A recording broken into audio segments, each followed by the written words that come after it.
come back to continue our journey with the royals. It was so nice to walk around the garden, wasn't it? And the weather out there is just glorious. Yes, my 2 rose bushes that I wanted to show you. That's, yeah, the pink one for Elizabeth, yeah. It's a light, but I think it might go a bit richer in pink, yes. And, yes, the other one, the white one was the honour. Yes, yeah, I wanted them in there because of the Queen's Platinum Jubilee, yes. Have you got something in your garden? Oh, lovely. Oh, that sounds delightful. Yes. Well, it was interesting, wasn't it, going through the book and seeing the royal journey with the abdication of King Edward and then the coronation of King George. Yeah. And yes, let's continue now with Her Majesty Queen Elizabeth. Yes. Well, we did start on our sandwiches, didn't we, in the garden? But I brought a little plate up for us just to continue, yeah. It's little cucumber and lettuce sandwiches, so I'll pop those to one side. Oh, please do help yourself. I've popped a couple of little treats. Yes. Yes, some fudge, some chocolate. So I'll just pop those there. Yes, oh, wonderful. Well, I'm pleased I took this cutting. Yes, I mean, it's just so delightful, isn't it? With the beautiful floral arrangement. A few bits are coming off now, but yes, I mean, it's just so pretty. And it's dancing around some of my ornaments in the garden, isn't it? With the, yeah, the small little girl and the fairy one. And it's entwined itself round the fence slightly, but it is just so pretty, yes. Certainly, yeah, I know, it's nice. Oh, the garden does delight the soul, doesn't it? It really does, yes. Would you like a top up of your tea?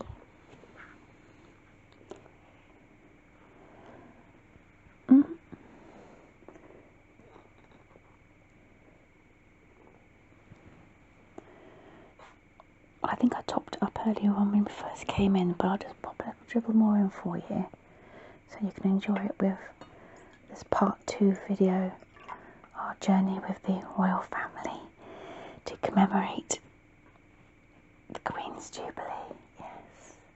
Shall we have a little top up of our bubbles as well? Okay. I'll just pop this on the table next to you.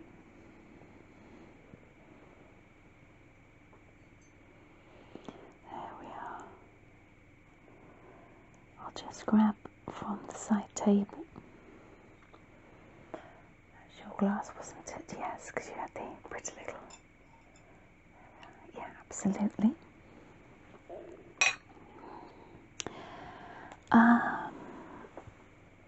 No, it wasn't too expensive. And well, it's always nice, isn't it, for special occasions to raise our glass.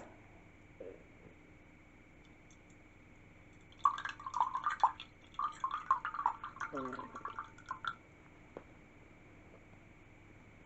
can hear the bubbles. There we are. So I'm so pleased we found some more information about Queen Elizabeth and her coronation. And let's go through it together. There we are. Cheers. Cheers. Again, I'm so pleased you're here with me going through this. It's been an absolute delight. So the information I found was actually in a folder, but I wanted to take it out so that we could go through it because it had a bit of a glare on it, which I didn't want. Yeah. So let's Let's just move this around so that you can see a bit better. Okay. So, in the folder that I put together, which I put together for a village group, yeah, and it's 50 facts about the Queen's coronation. Yes, absolutely. And a bit like we saw the photo earlier on from this delightful book with King George on the balcony after, yeah, there's Queen Elizabeth and Philip. Yeah, let's have a look together, shall we? Are the sandwiches nice, are they? Oh, good.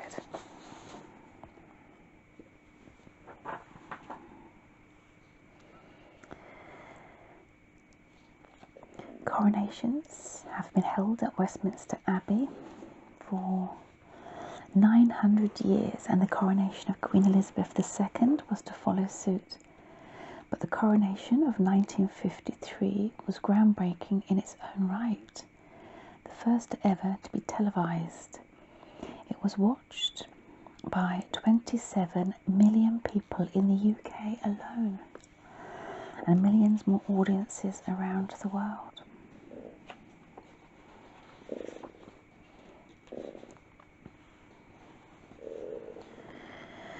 So, Westminster Abbey has been the setting for every coronation since 1066, which, as we said, was William the Conqueror, before the abbey was built. And crowned in Westminster Abbey in her own right. The first was Queen Mary I, who was crowned on the 1st of October 1553. Yeah. The Queen succeeded to the throne on the 6th of February 1952. That's right, so 70 years, yeah, shortly, on the death of her father, King George VI. And that was their coronation book we enjoyed earlier on before we had our walk around the garden. Yeah. She was in Kenya at the time and became the first sovereign in over 200 years to a seat abroad. The Queen's grandmother, Queen Mary, aged 81, was the first queen to see a grandchild ascend to the throne. However, she died before the coronation took place.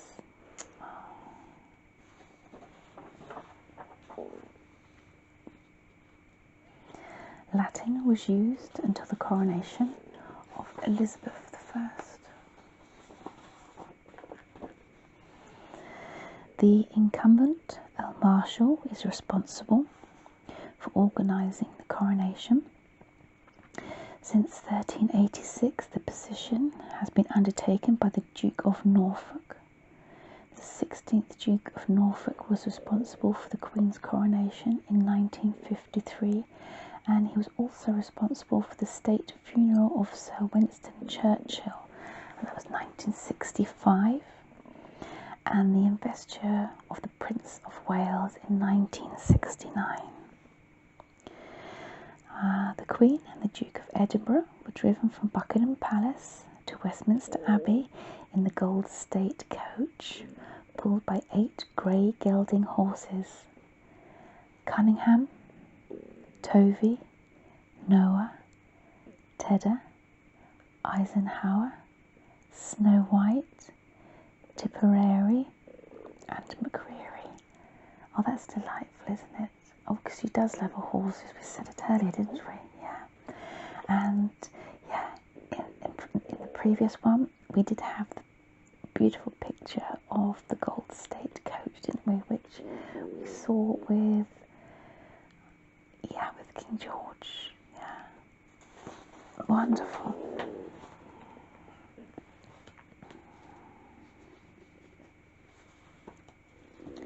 There's a few little factoids missing.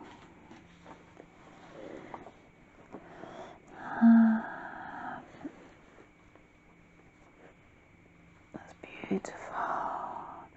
The Queen's coronation dress. dress designed by British fashion designer Normal Hartnell was made of white satin and embroidered with the emblems of the United Kingdom and the Commonwealth in gold and silver thread.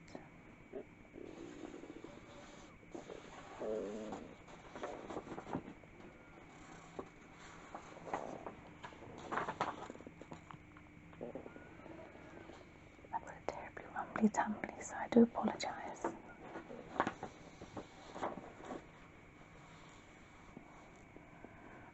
The Queen's coronation service began at 11:15 a.m.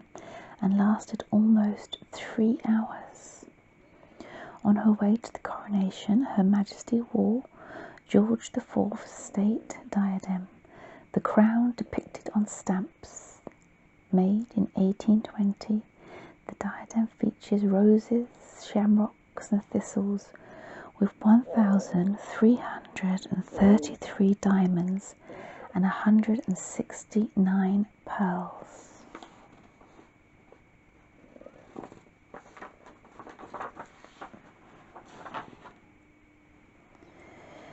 The Archbishop of Canterbury conducted the service, a duty which has been undertaken since the conquest in 1066. For the first time in 1953, a representative of another church, the moderator of the Church of Scotland, also took part. The coronation service fell into 6 parts: the recognition, the oath, the anointing, the investiture, which includes the crowning, and the enthronement and the homage. The recipe, this is most interesting. The recipe for the anointing oil contains oils of orange, roses, cinnamon, musk, and ambergris. Usually a batch is made to last a few coronations, but in May 1941 a bomb hit the deanery, destroying the field, so a new batch was made. Goodness, that's interesting. Yeah. Let's take a little sip of my tea. Yes, absolutely.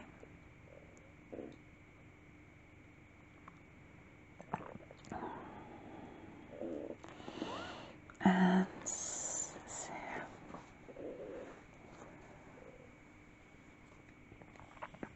there's the Queen. During the investiture, the Queen first put on the newly made Colubium Sindonus, a loose linen lawn garment, and then a robe of cloth of gold called the dalmatic or supertunica. The Lord Great Chamberlain presented the golden spurs, the symbol of chivalry, after which the Archbishop of Canterbury presented a jewelled sword, and then the armils, the golden bracelets. There's a little bit of wording missing, isn't there? Such a shame. Not to worry.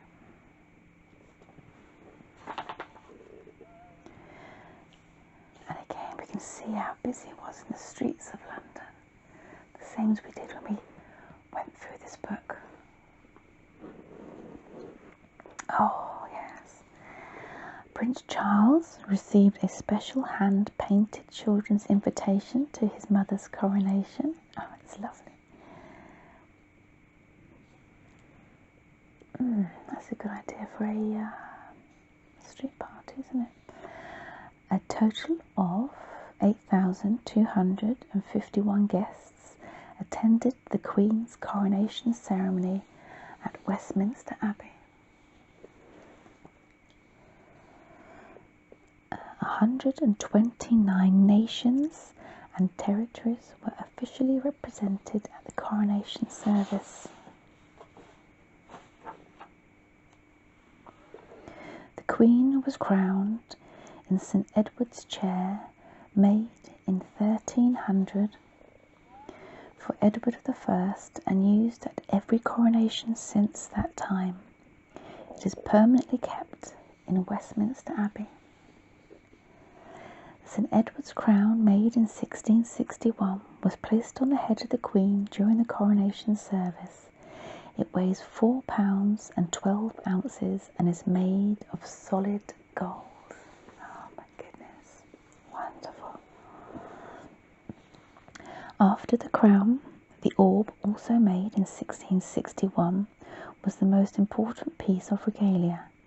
It is a globe of gold surrounded by a cross girdled by a band of diamonds, emeralds, rubies, sapphire, pearls, with a large amethyst at the summit. We did. Let's just pop that to one side for a moment, because when we went through this book previously, there was a wonderful, there we are, I'll come straight to it, picture of it, yeah. As we saw, didn't we, the orb and the royal sceptre of the cross, the golden orb, encrusted with the pearls, and the cross there with amethyst, the large emerald encrusted with diamonds. Yeah, absolutely. Yeah.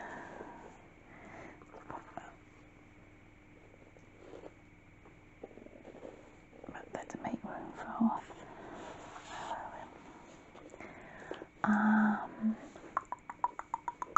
the BBC coverage of the coronation was a breakthrough for history of broadcasting.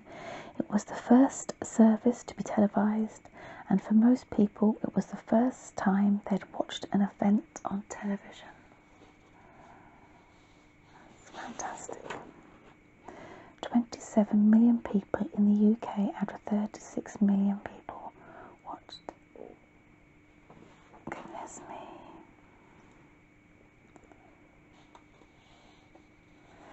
The return route was designed so that the procession could be seen by as many people in London as possible. The 7.2 kilometre route took the 16,000 participants 2 hours to complete. That's the crown.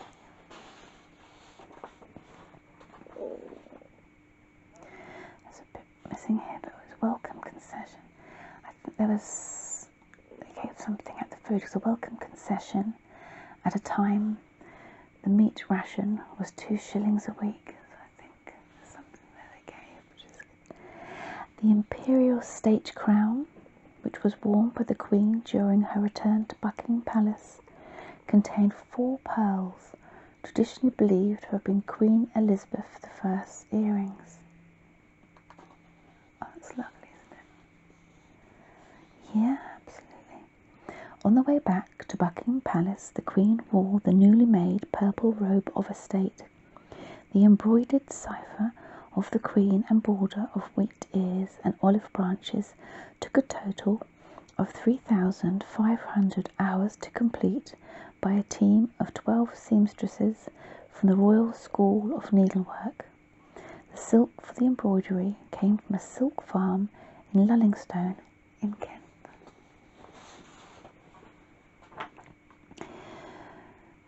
The Queen Salot of Tonga won the hearts of the waiting crowds by refusing to raise the roof of her carriage for protection despite the rain. Oh, so what a difference. Obviously the actual coronation was in February, so of course the weather wasn't as we're hoping towards the end of this week, or end of next week. So, yeah, or hoping for some for the street parties and garden parties and the celebrations laid on by, yes. Oh, wonderful. The principal decorations for the processional route were in the mail. Yeah. There's a little bit missing. It's twins band. But Her Majesty appeared again on the balcony at 9:45 p.m. to turn on the lights of London.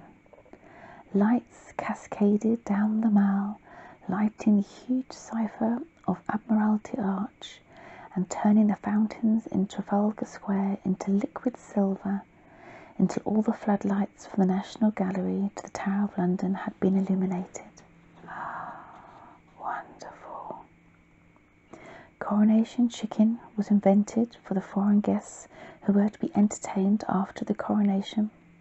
The food had to be prepared in advance, and florist Constance Spry proposed a recipe of cold chicken in a curry cream sauce with a well-seasoned dressed salad of rice, green peas and mixed herbs. Constance Spry's recipe won the approval of the Minister of Works and has since been known as Coronation chicken. Well, again, we saw the pictures, didn't we, here of the lights illuminated in London after the coronation, of King George. Yeah, right across London. Wonderful, spectacular scene. The official artist for the coronation was Polish artist Felix Topolski.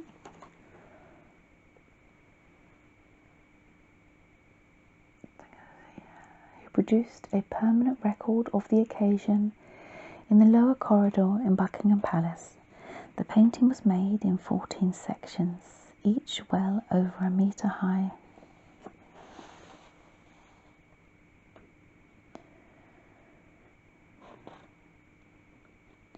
There's also an expedition with special edition coronation medals with extra wording, the Mount Everest expedition. And the first overseas tour the Queen undertook after the coronation was to Bermuda, Jamaica, Panama, Fiji, Tonga and New Zealand starting in November 1953. Her Majesty returned in 1954, visiting Australia, Ceylon, which is now Sri Lanka, Eden and Uganda, going home in Britannia from Aden via Malta and Gibraltar. On the 24th of June 1953, the honours of Scotland, the crown, the sceptre and the sword, were carried before the Queen in a procession from the Palace of Holyrood House to St Giles Cathedral. Oh. Isn't that just wonderful? Yes. Oh, it's been an absolute delight to read about the history of the royal family in the, I suppose, this last century. Yeah, with that most moving speech, with the abdication of King Edward, with Mrs. Simpson, the controversy, the emotions, the romantic tale, everything that got swept up in that. And then, later on, the coronation of King George with Queen Mary.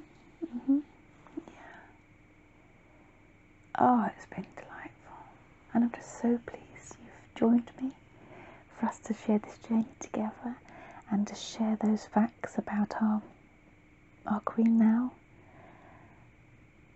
Yes, and for the weather to be nice today, for us to nip into the garden to enjoy a bit of light lunch. And see how my rose bushes are progressing.